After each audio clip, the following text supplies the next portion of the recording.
Shalom from Rome, Italy. You're probably wondering, what am I doing awake at this time?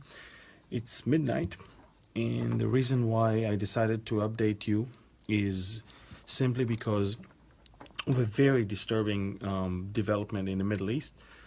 And I thought you really want to know what's going on, simply because we're talking about Russia, which I more than once indicated that is Magog in the Bible, and Putin, which I believe, more than once called Gog, the Prince of Magog. I got conflicting information today regarding that piece of information that I'm about to share with you, but finally I was able to verify it with my own sources. And what's going on right now is that the spokesman of the Norwegian military intelligence just reported that basically a spy aircraft detected the movement of a huge Russian aircraft carrier known as Admiral Kuznetsov. It's a carrier that is carrying 15 fighter jets of Sukhoi 33 and MiG-29, and more than 10 helicopters of Ka-52K and Ka-27. We're also talking about other ships that are part of this whole flotilla, I would say. We're talking about something like 8 different Russian warships.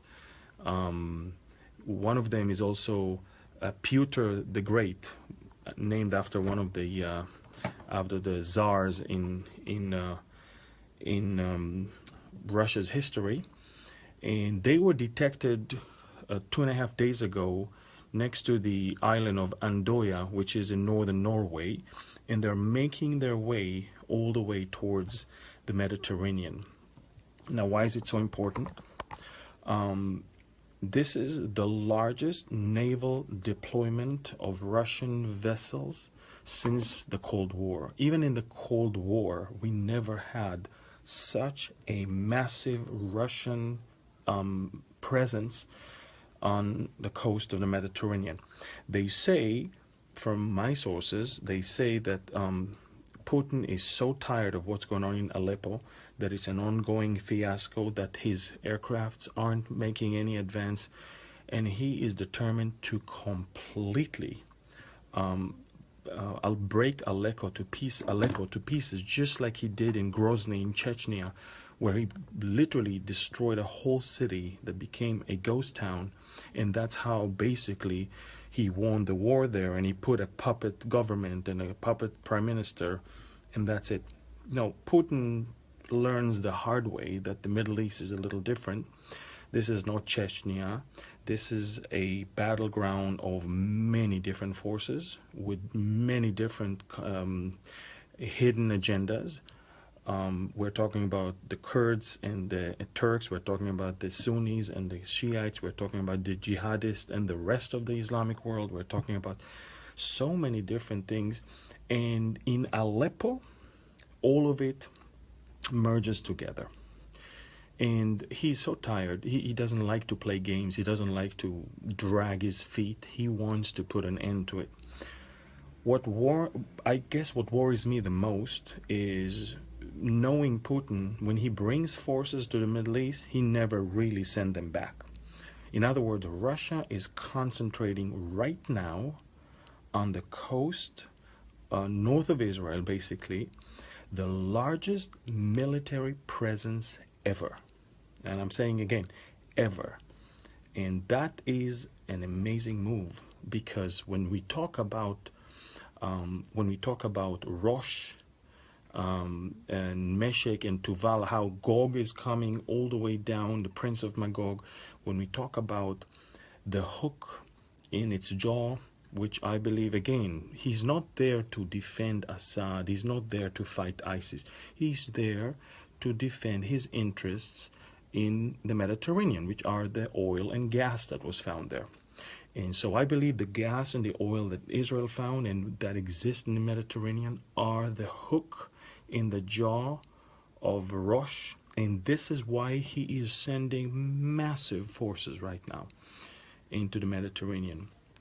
It's important that you understand that the reason why I'm so excited is because I have never seen Ezekiel 38 so close and so vivid and so real as I see it right now.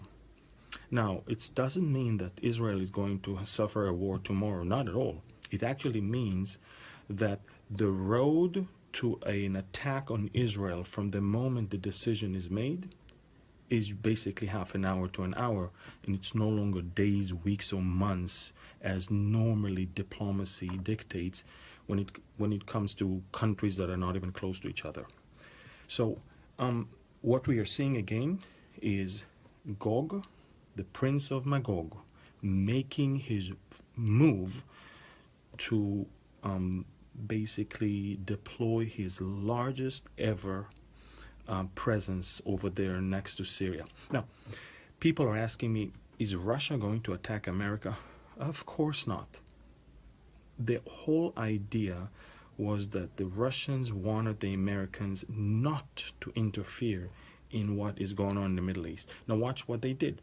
They threatened with a nuclear threat, and now nobody would like to start anything or somehow provoke them when it comes to their presence, military presence in Syria. This is exactly what they wanted. They didn't want to attack America. They wanted America to be concentrating on that threat, and so we'll let them do what they want to do in the Middle East. I said that a couple days ago, and I'm saying that again. The American-Russian tension is a smokescreen for what is going on in Syria. This is why the attack on Mosul, as I said, is not in a strangely timing. Barack Obama is trying to somehow save his dignity in the Middle East by ordering 20 days before the elections an assault on the largest Sunni city in northern Iraq, a city with 1.4 million people. And what can I say?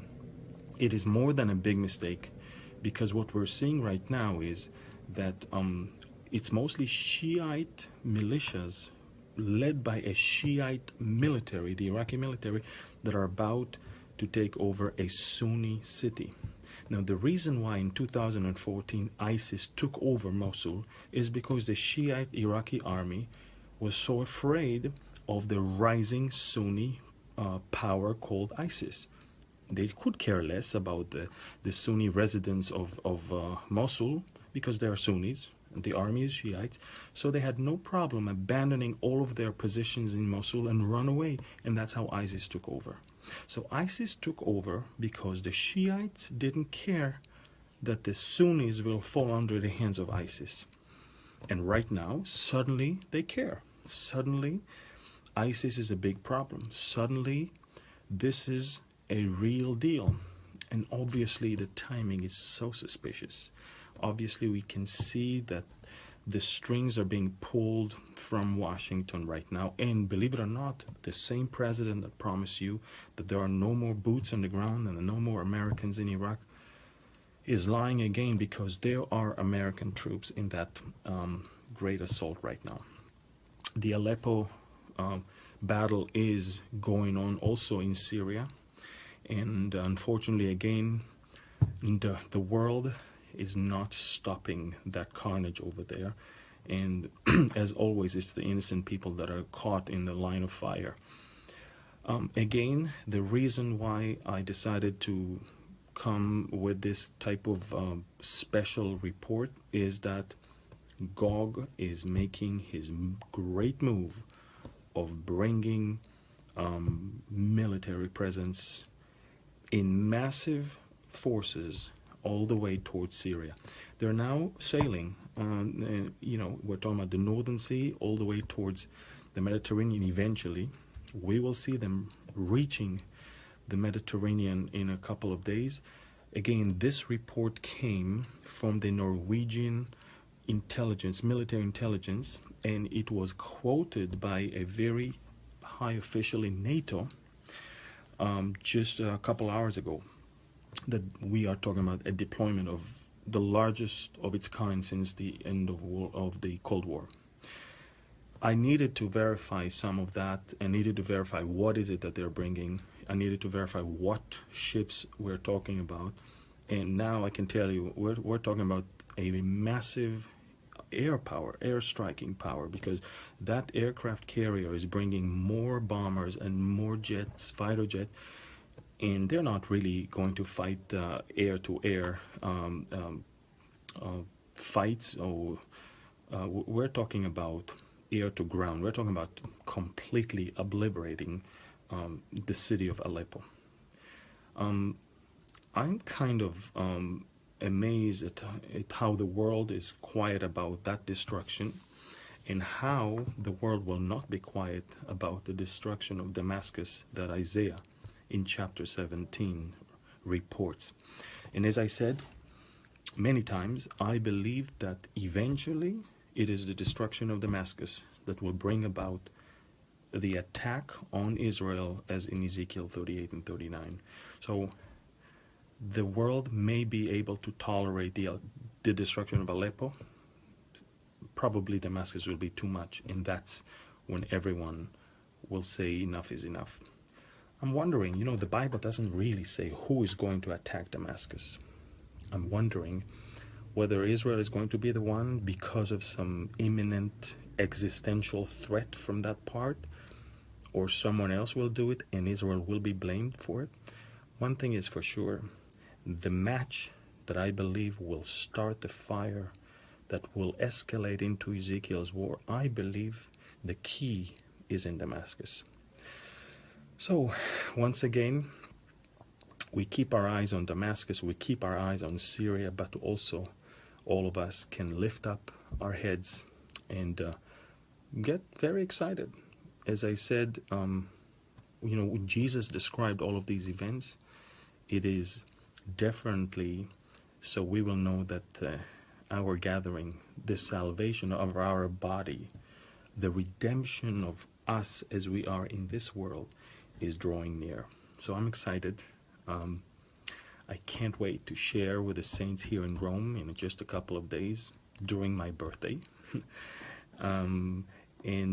This is really important. I also want to encourage you to download my app, Behold Israel, on Android or on Apple devices, because you're going to get daily news, text messages and push notifications of things that are going on, as well as alerts on stuff that I'm doing. Also, you can visit our Facebook page, Behold Israel, or my own, Amir Tsarfati. And we also have some fun with Instagram. I'm called Behold Israel, one word, on Instagram. You can follow us, like us over there. I'm normally putting pictures of places where I'm going and things that I'm doing in the ministry, and also a little bit with the family. So, God bless you all from Rome, the capital of Italy. And I will update you if there are more things to update. Thank you for telling me every time you write something where you're from. It's extremely important.